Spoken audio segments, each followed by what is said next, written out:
Quisiera compartir con usted y con la distinguida audiencia. ¿Distinguida? Pero obvio. Otro de los. O sea, la audiencia es distinguida, nosotros no. Nosotros no, obviamente. Nosotros somos vagos y mal entretenidos, la audiencia es. Somos bardos en el sentido actual, no en el sentido irlandés. Dale. ¿Qué haces, bardo? ¿Tendrá algo que ver? Me quedé pensando. Quizás. Y no te quería interrumpir, ¿no? Esta figura del bardo que vos contaste en el primer bloque. Lacan lo dice, solo hay significantes. Ahí está. Vamos. Voy a hacer de cuenta que no escuché nada.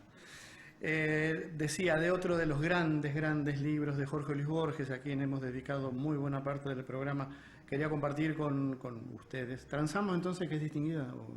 Es distinguida, sí, muy. De el Aleph. Alguna vez, si usted me permite, vamos a dedicar un bloque entero y vamos a tratar de entender por qué es el gran cuento que es. Decía, Historia del guerrero y la cautiva. Este relato fue publicado en la revista Sur en mayo de 1949 y tiene resonancia con el que compartimos la hora anterior, que fue tema del traidor y del héroe. Dice así. En la página 278 del libro La poesía, Bari, 1942, Croce, se refiere a Benedetto Croce. Hago estas salvedades cuando hay nombres propios, porque una característica borgiana muy grande es tirar fruta, es citar autores inexistentes, libros que jamás han escrito, o, como en este caso, citar hechos históricos, personajes y autores que sí existieron. Claro, pero hay veces que disimula sus propias ideas en citas apócrifas. Todo el tiempo. Y otras veces que toma ideas de otros y no Por ejemplo, la cita, ¿no? En este caso se refiere a Benedetto Croce, filósofo, historiador italiano que tuvo gran influencia en el siglo XIX y XX, ¿no? Aquí en Borges leyó con mucha exhaustividad, ¿no? Vuelvo entonces al principio. En la página 278 del libro La poesía de Croce, La poesía, Bari, 1942, Croce, abreviando un texto latino del historiador Pablo el Diácono, ahí no arranco nunca, porque está bueno lo que le voy a decir, créame que está bueno lo que le voy a contar del historiador Pablo el Diácono. Pablo el Diácono fue un historiador que existió, estamos hablando del siglo IX de nuestra era. Fue el gran historiador de los longobardos. Los longobardos eran tribus germánicas que se establecieron en el norte de Italia, ¿no? ¿Usted sabe lo que hacía Pablo el Diácono? El tipo era el que escribía los epitafios de las tumbas.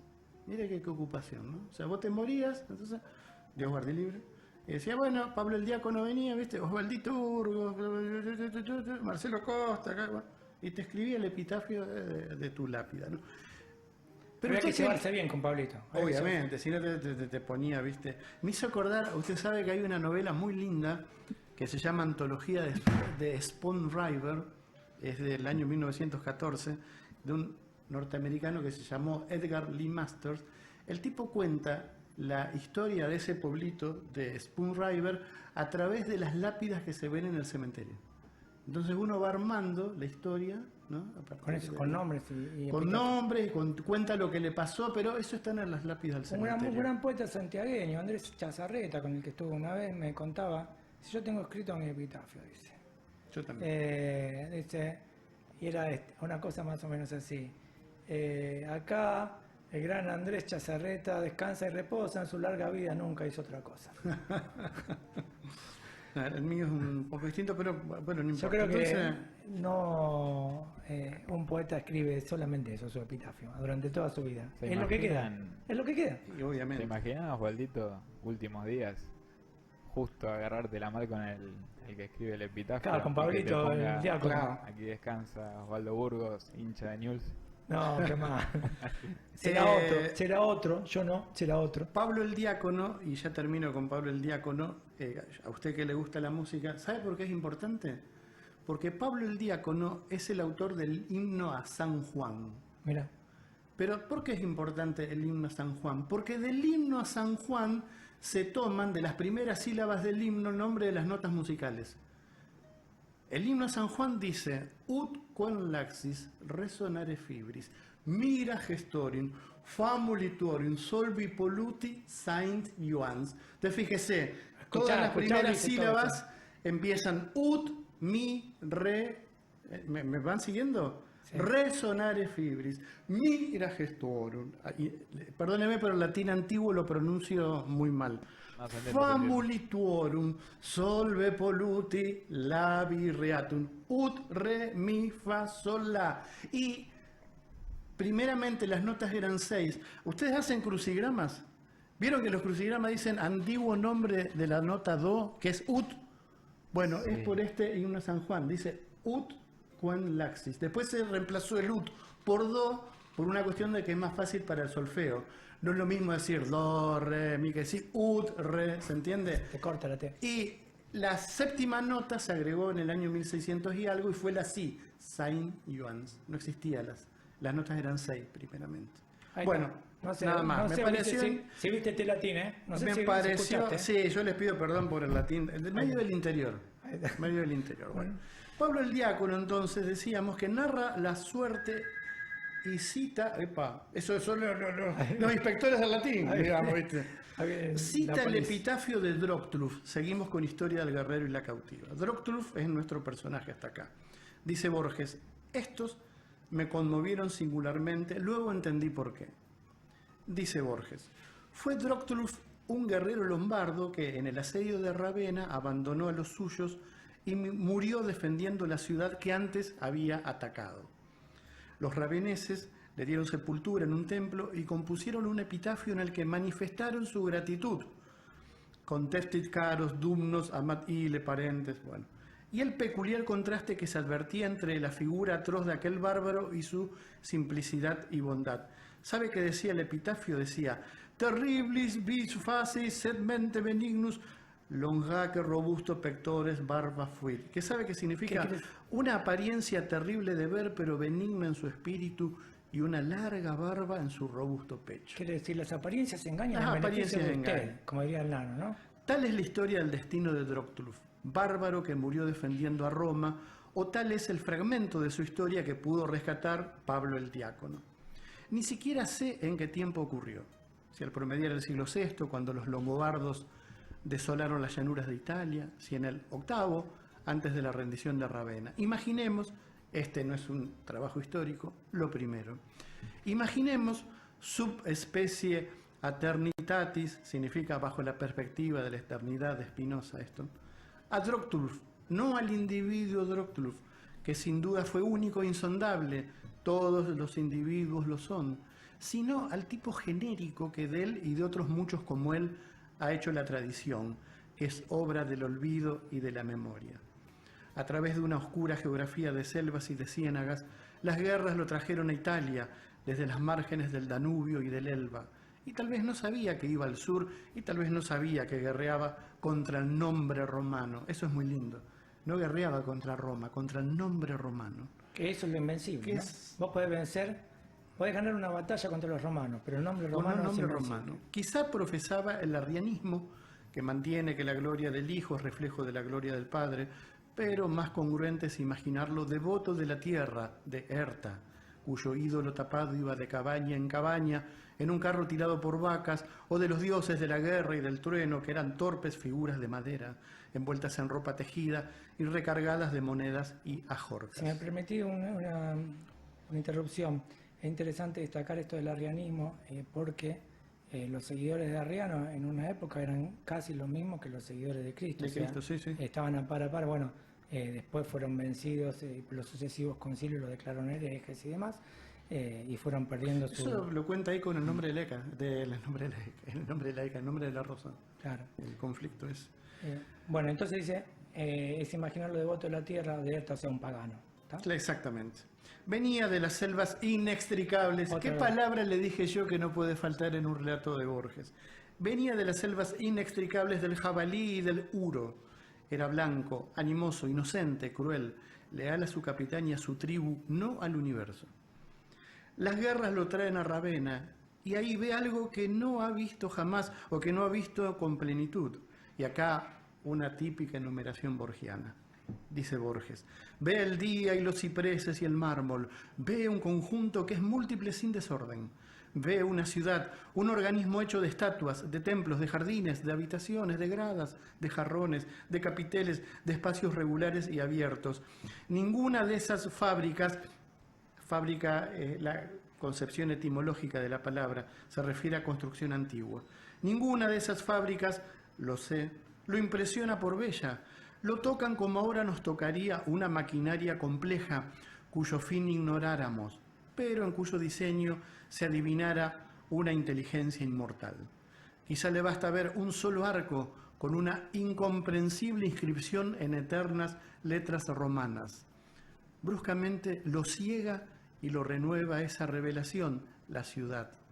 Sabe, y esto es increíble, sabe que en ella será un perro o un niño y que no empezará siquiera a entenderla, pero sabe también que ella vale más que sus dioses y que la fe jurada y que todas las ciénagas de Alemania. Drocturf abandona los suyos y pelea por Ravenna. Muere y en la sepultura graban palabras que él no hubiera entendido. Contempis caros dumnos amat ile parentes an patriam reputans esse Ravenna suan, que como todo el mundo sabe, dice más o menos, mientras más amaba, despreció a sus queridos parientes considerando a esta Ravenna su patria. ¿Qué quiere decir acá Borges en esta primera parte? ¿Qué es lo que ve Drocturf? ¿Qué lo vuelve loco a Drocturf? El orden. El orden. Encuentra una maquinaria ordenada. Sigue Borges. No fue un traidor. Y acá yo me permito discutir. Los traidores no suelen inspirar epitafios piadosos. Borges no caminó nunca por la calle. Está lleno, como decía mi amigo Osvaldo, está lleno de epitafios de traidores. Nombres de calle. Fue un iluminado, sigue Borges, un converso. Al cabo de unas cuantas generaciones, los longobardos que culparon al tránsfugo procedieron como él. Se hicieron italianos, lombardos, y acaso alguno de su sangre, Aldiger, por ejemplo, pudo engendrar a quienes engendraron a la Alighieri. Muchas conjeturas cabe aplicar al acto de Drocturf. La mía es la más económica.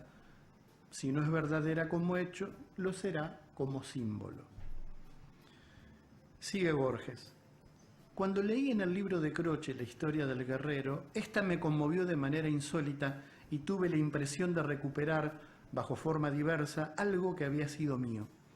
Fugazmente pensé en los jinetes mogoles que querían hacer de la China un infinito campo de pastoreo y luego envejecieron en las ciudades que habían anhelado destruir. No era esa la memoria que yo buscaba.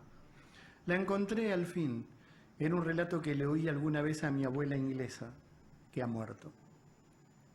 En 1872, mi abuelo Borges era jefe de las fronteras norte y oeste de Buenos Aires y sur de Santa Fe. La comandancia estaba en Junín, más allá, a 4 o 5 leguas uno de otro, la cadena de los Fortines. Más allá, lo que se denominaba entonces la Pampa y también tierra adentro. Alguna vez, entre maravillada y burlona, mi abuela comentó su destino de inglesa desterrada a ese fin del mundo.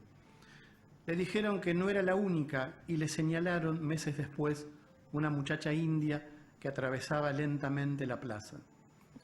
Vestía 2 mantas coloradas e iba descalza. Sus crenchas eran rubias.